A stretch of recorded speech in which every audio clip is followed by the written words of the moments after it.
Halo, assalamualaikum warahmatullahi wabarakatuh.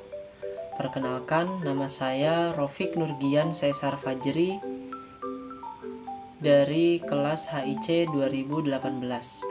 Baik, dalam video kali ini saya akan sedikit menjelaskan tentang apa yang sudah saya pelajari selama mengikuti mata kuliah MENA atau Middle East and North Africa.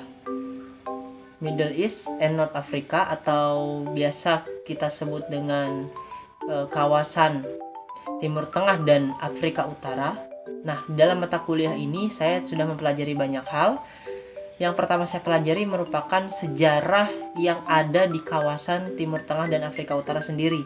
Di kawasan Timur Tengah, dulu yang pertama mendiami wilayah tersebut adalah bangsa Mesopotamia kuno yang mereka tinggal di lembah antara Sungai Frat dan Sungai Tigris.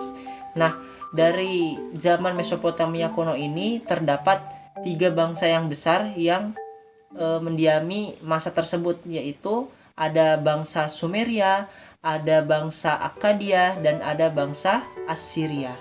Yang mana peradaban Mesopotamia kuno ini berlangsung dari tahun 3500 sebelum Masehi hingga 2000 sebelum Masehi.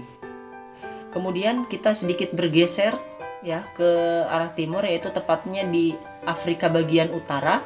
Nah, di sana zaman dahulu yang pertama kali mendiami wilayah tersebut adalah kerajaan atau peradaban Mesir kuno, yang mana peradaban Mesir kuno ini ada dari mulai tahun 5000 sebelum Masehi hingga tahun 500 sebelum Masehi.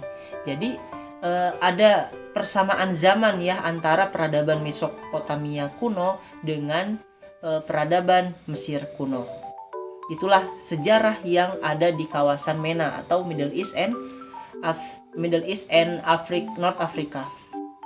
Selanjutnya, singkat cerita, setelah zaman itu semua berakhir, tepatnya di tahun 650 Masehi, muncullah ajaran Islam di kawasan Timur Tengah.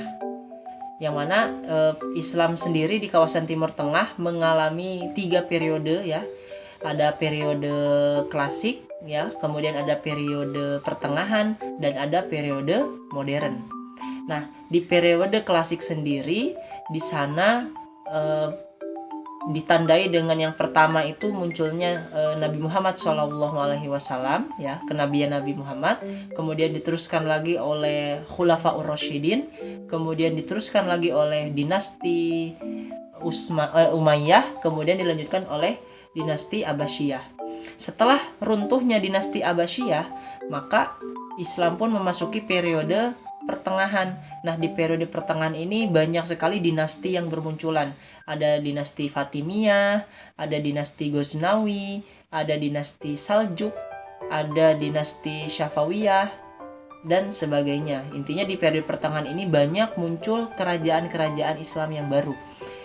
Nah, setelah itu masuk di era modern, tepatnya itu dari tahun 1800-an sampai sekarang ini, yang mana dulu diawali dengan kejayaannya Turki Utsmani atau Ottoman ya, Ottoman Turki, hingga akhirnya menjelang keruntuhan Turki Utsmani. Nah, disitulah ditandai dengan kemunculan sistem negara baru atau biasa kita sebut dengan nation state. Nah, disitulah bermunculan negara-negara baru ya. Kemudian banyak sekali negara yang ada di kawasan Timur Tengah dan Afrika Utara. Yang menarik di sini, negara-negara di kawasan Timur Tengah dan Afrika Utara kebanyakan menganut sistem politik dengan rezim yang authoritarian atau otoriter ya, dibandingkan dengan rezim yang demokratik. Nah, inilah yang akan kita bahas. Perlu kita bedakan antara sistem pemerintahan dengan bentuk pemerintahan. Kalau sistem pemerintahan itu secara umum terbagi dua ya, ada rezim yang demokratik, ada rezim yang authoritarian atau otoriter. Sedangkan yang dimaksud dengan bentuk pemerintahan itu secara umum juga terbagi menjadi dua, ada bentuk pemerintahan republik, ada bentuk pemerintahan monarki atau kerajaan. Nah, kebanyakan di wilayah Timur Tengah dan Afrika Utara ini menggunakan bentuk pemerintahan yang monarki atau sistem kerajaan. Tapi ada juga beberapa negara yang menganut sistem republik. Contoh negara di Timur Tengah dan Afrika Utara yang menganut sistem demokrasi yaitu contohnya negara seperti Turki, kemudian Israel, Lebanon, dan Irak.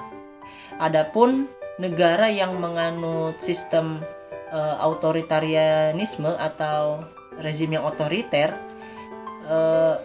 kalau di negara yang menganut sistem pemerintahan republik itu contohnya ada Algeria, ada Mesir, ada Syria, ada Oman, dan lain sebagainya. Sedangkan yang menganut sistem authoritarian atau rezim yang otoriter dalam bentuk pemerintahan yang monarki itu ada Oman, ada Uni Emirat Arab, ada Jordania, ada Arab Saudi, ada Maroko, dan lain sebagainya. Nah, tentunya masing-masing negara memiliki kelebihan dan kekurangan dan keunikannya sendiri-sendiri. Inilah yang membuat masalah yang terjadi di Timur Tengah itu sangatlah kompleks. Dan hingga saat ini masalah-masalah yang terjadi di Timur Tengah itu masih sangat kompleks dan tidak akan pernah ada habisnya untuk kita bicarakan. Mungkin cukup sekian yang dapat saya sampaikan. Kurang lebihnya saya minta maaf yang sebesar-besarnya.